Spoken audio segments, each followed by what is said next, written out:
मोहब्बत वाले की जानिब से मोहब्बत वालों के लिए, अगर मेरे लफ्ज़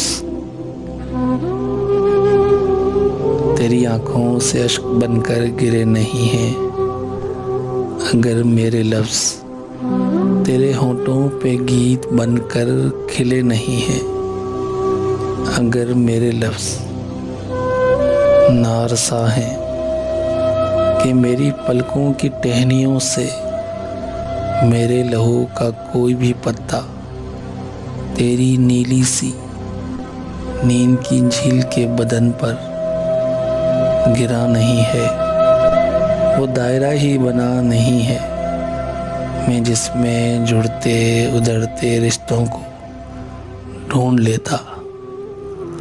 अगर मेरे लफ्ज़ तेरे सीने में सरसराते तुझे मेरे पास खींच लाते, तो मैं समझता कि मेरी है जोर मुट्ठियों में ज़मीं की गर्दिश तड़प रही है।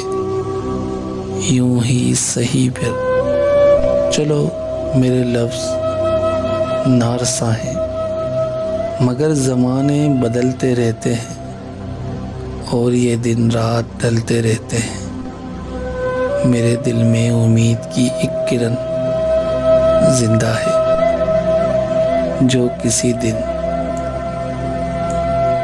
तेरी हिना रंग उंगलियों से मेरी तमन्ना का गरम धागा लपेट देगी।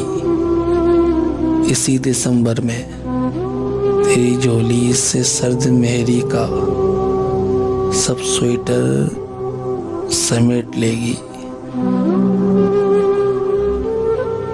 मोहब्बत वाले की जानिब से एक छोटी सी काविश, अगर पसंद आई हो तो चैनल को सब्सक्राइब कर दें।